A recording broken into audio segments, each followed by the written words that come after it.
Stay connected. Stay informed. News Radio 600. Kogo. So Donald Trump, you may have heard of him. He's running for president. Vaguely. And he is polling way ahead of the others. But he's made some controversial comments, especially about illegal immigrants, saying they have to go. And as it turns out, only 31% of Republicans agree with that. Joining us on the Kogo News Live line, political strategist and author of Ladies Can We Talk? I'm assuming that she says it that way. America Needs Our Vote, Debbie Georgatos. And Debbie, he's really taken a beating over his comments about illegal immigrants. Now he is saying, hey, I have a plan. This is what the plan is. How is that going over? You know, I think the details of his plan are less important than kind of the sentiment that you mentioned a moment ago. He said they all have to go home and have to go.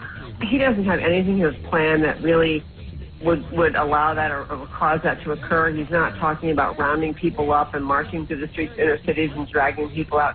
He's not talking about the roundup.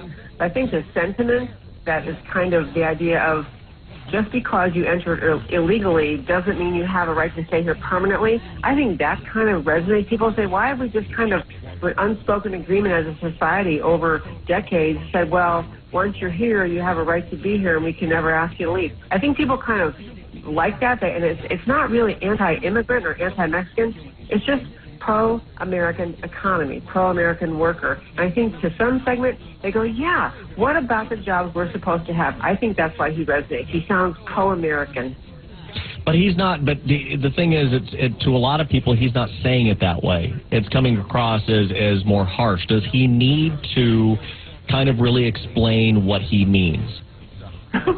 You know, I don't know that he can. I think that he keeps, the positive of him, I think he's tapping into a sentiment that people want unfiltered ideas. They're tired of the political class. They're tired of the consultant class molding and shaping and gingerly tiptoeing to get to making statements on immigration. They kind of like his bombacity or his bluntness. They like that about him. And I think that the plan he set out, it has some things impossible to do, just impossible, and other things that people say, yeah, why is that such a strange idea? For example, why is it we can't eliminate sanctuary cities, or we can't stop federal funding to sanctuary cities? So some of it is practical, and a lot of it is just kind of staking out a moral ground that some people think is reasonable.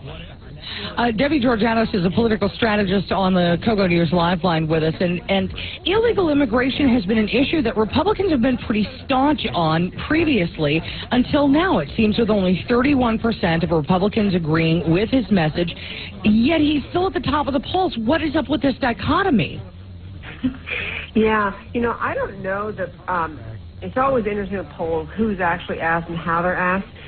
For one example, there's a competing poll. The National Republican Senate Committee, NRSC, did a poll asking essentially, do you think it's right that immigration policy should serve the interests of the nation as a whole, not just a few billionaires or immigration activists? And even a majority of liberals agreed with that. Liberals, even a majority of self-identified Hispanics agreed. So polling is dicey and uncertain. I do think there's a tough talk about immigration that doesn't result in anything, and people keep looking at GOP in Washington saying, are we going to secure our borders? We're concerned about who's coming here, who's going to step up, and they talk tough and they do nothing in Washington, which is why I think someone like Trump kind of resonates. They say, well, he might actually take action. But the 31% number, I guess I'm not really sure that I think it's a higher number of people who would say, yeah, let's get someone who will do something. I'm not a Trump supporter. I don't even think he'll be a nominee. But they kind of like someone being bold like that. All right, political strategist and author of Ladies Can We Talk? America Needs Our Vote, Debbie Georgatos, joining us on the Kogo News Live line.